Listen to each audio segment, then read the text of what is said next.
When I learned about the word self reliance for the first time, it was from the internet and especially from philosopher Ralph Waldo Emerson.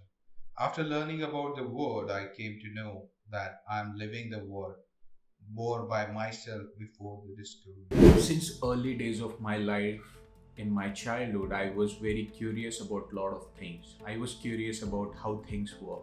I was curious about a lot of other problems which I see around me. And then I would look into it, why it is wrong and what is the cause of that problem. And if I was not able to solve, I couldn't sleep for weeks or months. So, due to this curiosity, I was much more into problem solving. And there are certain problems in your life which cannot be solved by you, and you have to seek help of other people. And even I asked help from other people in my life, and believe me, lot many people helped me, but I would say that my mindset was wrong. uh, the reason is small set of people which denied my request when I reach out for help. And I made my mind that whenever you have trouble, then you have to rely on yourself. And due to this wrong mindset, I carried out my journey of self reliance. And later on, I changed my mindset of not asking help from people.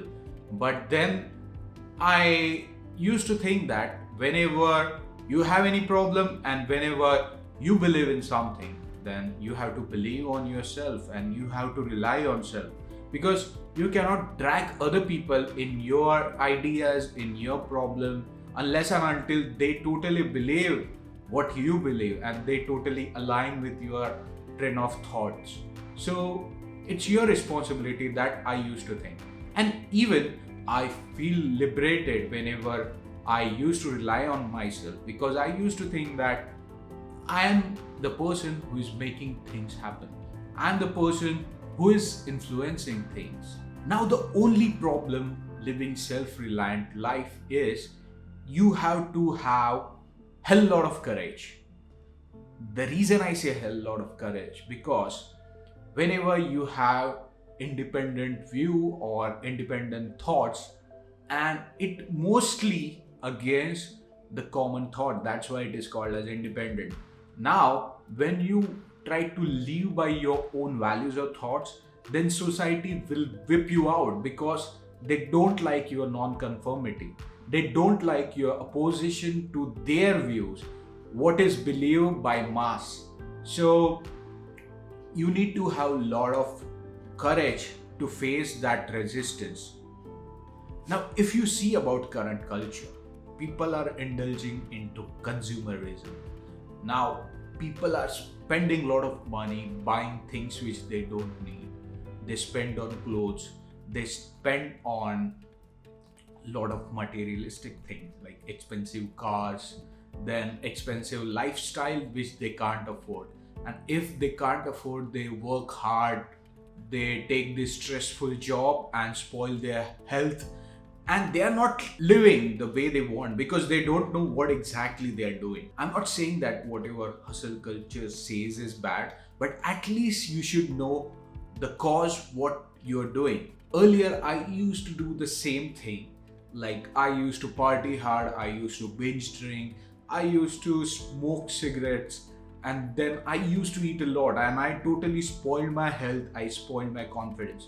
But then I started eating healthy, and people would ask me, like, is there something wrong with you? Then are you on diet?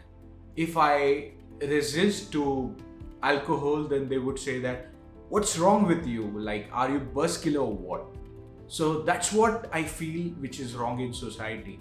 And when you take this path of self improvement, then you feel a lot of resistance. Now, I'm not totally against of the society, because we have reached to this point with the help of other people. So it is not wise to go against society.